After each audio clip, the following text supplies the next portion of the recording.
Okay, good morning. We begin the last part of the OFDM discussion. So, in the last lecture we have been talking, we introduced the notion of using cyclic prefix as a way to introduce redundancy. In the earlier one we had looked at zero padding. So, the purpose of today, the focus of today's lecture will be to look at what happens when we introduce cyclic prefix. Yesterday we came to the point of saying that the convolution between the data and the channel becomes a circular convolution. So, we pick it up from there and then move forward to understand what happens with how do you process when the convolution is a circular convolution, and then how the OFDM framework emerges. We will also discuss briefly advantages and disadvantages of OFDM, a practical case, the Wi-Fi system that you use has got a OFDM version 802.11a if you use, or AG if you use. B is a spread spectrum system, OFDM is used in A and G. So, we will look at IEEE 802.11a/G, both of them are based on the same OFDM system. So, all that we have studied actually has got a very practical relevance. So, we will do that and then sort of take a panoramic view. Where we started off was trying to optimize or send maximum throughput through a wideband channel, and then we went through a series of observations and results, and then finally we will end with OFDM. Now, what if you did not have the multirate perspective at all? We didn't start not studying it in the context of multirate. There is a conventional view of OFDM. I think it's very important to also have that perspective, saying that okay, if you don't come at it from multirate signal processing, but actually just come at it from the communication side, what is the way you should come to the same conclusion, cannot be a different one, but it's very insightful to see then what is it that the multirate perspective adds over and above the conventional one. So, that's again Yuan Pei Lin's book chapter 5 is the anchor for our material that we are covering today. Okay, so we have a dispersive channel which has got nu +1 taps. So, effectively it is a ISI channel with new symbols of ISI. We want to introduce redundancy. So, at the transmitter we want to introduce redundancy. Therefore, upsampling becomes by a factor of n. So, the channel now becomes encapsulated in the form of a pseudo-circulant matrix which dimensions n cross n. Then at the receiver we want to remove the redundancy and then extract out the signals, and this is the broad framework. Okay. Now, what we said was in the context of the block transceivers.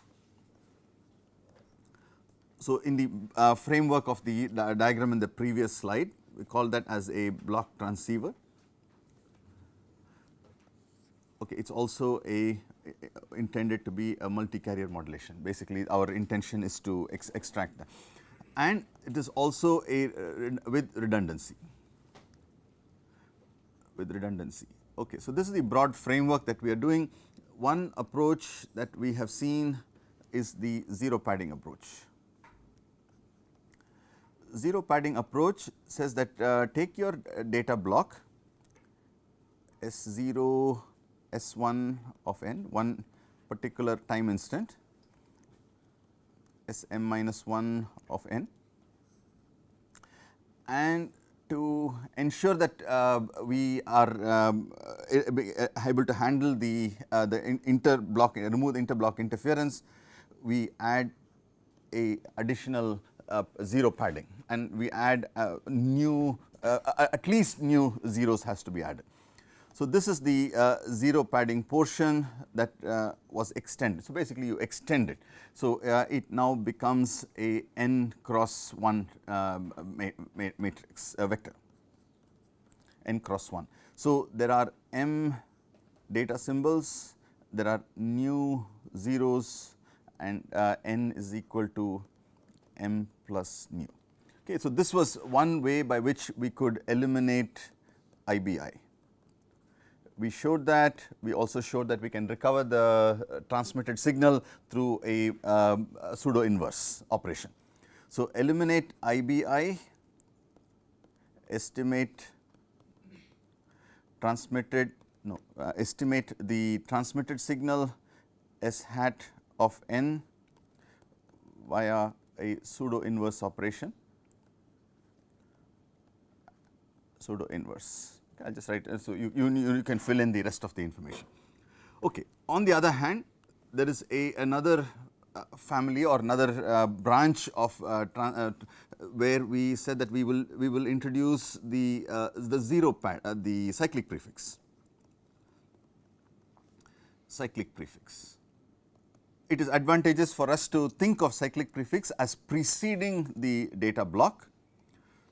So, we have S0 of n all the way to Sm minus 1 of n, and the extension for the cyclic prefix is the last new symbols. So, effectively it is S of m minus nu of n all the way to Sm minus 1 of n. So, this is the cyclic prefix part, this is the Cp part, it has got length nu, and of course, the data portion has got length m. So, the amount of redundancy, this is also a n cross 1 vector, we have all same amount of overhead on both sides. Here also we eliminate IBI. Today's task is to how do we estimate this is the part that we are going to be addressing today. Okay, or how do we estimate the channel, where is the how much complexity will be involved, and the rest of the elements. Okay, so, this is the broad framework. We have got two classes, zero padding fully solved, the cyclic prefix, we know what it is going to introduce, it is going to cause circular convolution, and basically we would now like to see how to take care of that. Okay, so, just to refresh what we are talking about, linear convolution, we did the matrix, how do we write down the rows of a matrix. Then if you replace these zeros with the last 4 symbols of what are transmitted, then we showed that what you get is circular convolution. So, this is how the circular convolution comes about. So, the cyclic prefix is very important for us to be able to generate the circular form, and once you get it into this structure, we also recognize that this matrix is circulant, and by definition will also be toplets in its form. Okay, and we will take advantage of that. Okay, the block diagram for the introduction of any form of redundancy, particularly in this case we would like to look at the redundancy in the form of cyclic prefix. We look at some additional data getting added before the data symbols, and all of this information getting transmitted. So, the cyclic prefix sort of is the information that is transmitted along with the data. At the other end, we recover the information, throw away what we consider as part of the cyclic prefix, the first portion of the data, and then you take the latter part and then we process that. Okay, so, this is the broad framework. Today's work begins at this point. We showed yesterday that the introduction of cyclic prefix can be shown as a matrix operation on this vector. Again, it's one of those things where if you are able to write it in matrix form, there are some advantages. We will show that in a minute. So, the signal that is transmitted, signal with redundancy x, is the data signal with the cyclic prefix added to it, and that is what passes through the channel. So, the first step is to generate the signal or the vector with the cyclic prefix. Now, the cyclic the CPC of Z, the transfer matrix, we went through and generated it completely. I hope you had a chance to verify. We make the following observation: the last new rows are the ones that have got the Z inverse term. Same, because of the structure, the first new rows are the ones that have got the Z inverse component. Okay. So, that is an important observation. Let us just write it down, because that anchors the next step that we are going to write down. So, the first step was generation of CP, generation of data with CP. So, basically that means you have generated x of n. The second observation is that in CPC of Z, which is the pseudo circulant matrix, the first new rows are the ones that contain the Z inverse term. Rows depend on Z inverse. The other rows do not have a Z inverse term, so therefore they are a constant matrix. Okay. Now, the third step is after it has passed through the channel, you will do CP removal, and this also we showed through the through a simple matrix operation. The vector which is back to dimension m is obtained by the following operation, where we null out some of the and then retain the rest. Okay, this times r of n. So, basically the first few elements which what are the portions corresponding to the cyclic prefix have been nulled out, and what is retained is only the latter half of it. Okay. So, this is the where we have left off. Now, if you recall, in the previous class we wrote the following form which is helpful for us. CPC of Z, you can think of it as a constant matrix T naught plus Z inverse another constant matrix T1, okay. And in a minute we will take advantage of this. So, R of Z, which would be R naught plus R1 Z inverse dot that is basically all these vectors at the received side, will be equal to CPC of Z times the transmitted vector. The transmitted vector was x of Z. X was what was obtained after the addition of the cyclic prefix. Okay. So, if you now simplify this expression and then compare like powers of Z, we can write down the equation that is going to help us solve. R of n is going to be equal to T naught times x of n plus T1 times x of n minus 1. Okay, that is basically there is interblock interference is present, and that is what you expect because of the CPC matrix having Z inverse terms. Now, here comes the important step. How do we get rid of the cyclic prefix? R of n requires us to multiply with this matrix 0 of dimension nu cross nu and the identity matrix I m. Okay. So, basically there are new columns which are 0, the dimensions of this portion is m rows new columns, and this is an m cross m, this multiplied by R of n. Okay. So, this is the step that is going to get rid of it. Now, if you substitute for R of n from the previous equation, what you will get, just bear with just one additional repetition of this, I m times T naught, okay, times T naught x of n plus vector I m T1 x of n minus 1. Okay. Just simplifying, again you may have already seen what the result is going to come out to be. Now, notice that T1 has got only non-zero entries in the first new rows, because that is what correspond to Z inverse terms, and what is this going to do? Is going to kill the first new rows. So, effectively this term gets killed, basically there is no contribution from that, and what you are left with is a relationship between the input and output where there is no interblock interference. So, straight away we can see that IBI is eliminated we knew that, but we are just sort of validating the result that is known to us, and now writing down the expression for r hat of n. R hat of n basically is the lower m rows, of this matrix. Notice that it starts from C nu minus 1 all the way to C naught, and then it is a Toeplitz after that.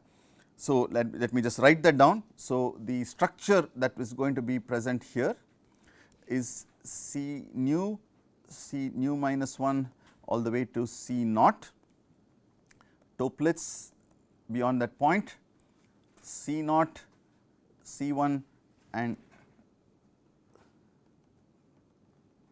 okay, this is C nu. This is the matrix that we have. Okay. The dimensions of this matrix, we already mentioned that the number of rows is m, the number of columns of the CPC is n, so that is not changed. So, this is an m cross n matrix, and this matrix we will call as CUP. Okay. Okay. So, this is the structure that we have. Now, what will happen is to take a closer look at this result. Okay. So, r hat of n is equal to CUP times x of n, right. So, we should not forget x of n, this times x of n, this is times x of n. Okay. So, I want to take it to the next step. Where did CUP come from? CUP came by multiplying where did x of n come from? It is CUP times that matrix F, I think the matrix is not there, but we wrote it down yesterday, FCP, I think it maybe have written it today also, FCP is there, FCP times S, FCP times S of n. Okay. So, I have just written it down. So, finally, what it is, we inserted cyclic prefix, removed the cyclic prefix, showed that it eliminated interblock interference, and in the process left us with a matrix which is a constant coefficient Toeplitz matrix, banded diagonal matrix, and x of n itself is you take S of n and introduce the cyclic prefix. So, this is the overall form that we have. Now, I want you to just appreciate what this one gives. So, let us take one example, and it actually gives us a very interesting insight. Example 1 for today. Okay. So, I have a channel which is C of z equal to C naught plus C 1 z inverse C plus C 2 z minus 2 plus C 3 z minus 3. So, this corresponds to the case where nu equal to 3 symbols of ISI. If I have a data vector of size 4, then n equal to m plus nu will be equal to 7. I would like you to first construct what CUP looks like. CUP must be a 4 cross 7 matrix. Okay. So, the entries of it, we will just make sure we are able to do that. C3, C2, C1, C0, C3, C2, C1, C0, C3, C2, C1, C0, C3, C2, C1, C0, that is it. That is the CUP, 4 cross 7 you can verify. So, this is a 4 cross 7 matrix, exactly, or just so that we are comfortable with this. Now, for this particular configuration of data and the channel length, construct what FCP will look like. FCP is the first is identity matrix of dimension m minus nu. M minus nu is 4 minus 3 is 1. So, it is basically a constant, I am sorry. Yeah, and then followed by a identity matrix of dimension nu, which is 3. So, basically it is 1 0 0 0 0 1 0 0 0 0 1 0 0 0 0 1. Okay, that is the lower part. The upper part is I3 again. So, basically it is 0 0 0 1 0 1 0 0 0 0 1 0 0 0 0 1. Okay. So, just divide this into segments like this, and you can verify that the structure is the same as what we have. So, this is I3, this is also I3, and this is I of m minus nu, which is I1 as a scalar. Okay. So, that is FCP. Now, very important to look at this structure CUP. That is what is going to happen in the processing. CUP multiplied with FCP. Okay, CUP multiplied with FCP. So, if you can just do a multiplication of CUP times FCP, I would like you to write down the result. It is easy enough, it is non-trivial, that is why I took this particular example, but I would like you to just draw. What you will find is the first entry is C naught, right, it has got a 1 in the 4th position, and then let us do the first column. Next entry will be C1, then C2, and then C3. Okay, you will find that C naught, C1, C2, C3 turn out to be the first column for us. Okay. And just go to the second, move over to the second column. C naught comes in the second position, the diagonal position. C1, C2 come in the next, and you will find that C3 comes at the top, and of course, just quickly complete the rest. It is C naught, C1, C2, C3, and then C naught, C1, C2, C3. Okay. So, this is a structure of a circulant matrix. Circulant matrix. Okay. Now, is it a surprising result? The answer is no, definitely not, because we already knew that the convolution is going to be a circular convolution. So, if the convolution has to be circular, the matrix part that represents it has to be circular, and that is when you will get that. So, this is not a surprising, but it is a interesting result, it is consistent with everything there. So, this CUP times FCP is actually a circulant matrix. So, if you rewrite the equation, R hat of n is equal to C, I am going to call it now C circulant 4 cross 4, in this case it will be, in general case it will be m cross m times S of n. Let us write down the dimensions. R hat will be m cross 1, because you have removed the CP. The circulant matrix will be m cross m, this will be m cross 1, and I am going to now write the result as S hat of n. My best estimate is going to be C circulant inverse times R hat of n, and I say that okay, we are done, let us go home, because we have solved the problem. You should have an objection to this. No objections? Whether it is invertible, very good question. Okay. So, I have to show you that the C circulant is always invertible. Okay, that is non-trivial. So, that is part of the task that we have for us today. Okay. So, this is star star if and only if C circulant is non-singular, right, is non-singular, and we will explore that in today's lecture. Okay. So, effectively what we have done, or if you were to summarize it, the removal of CP, okay, the CP insertion led to circular convolution.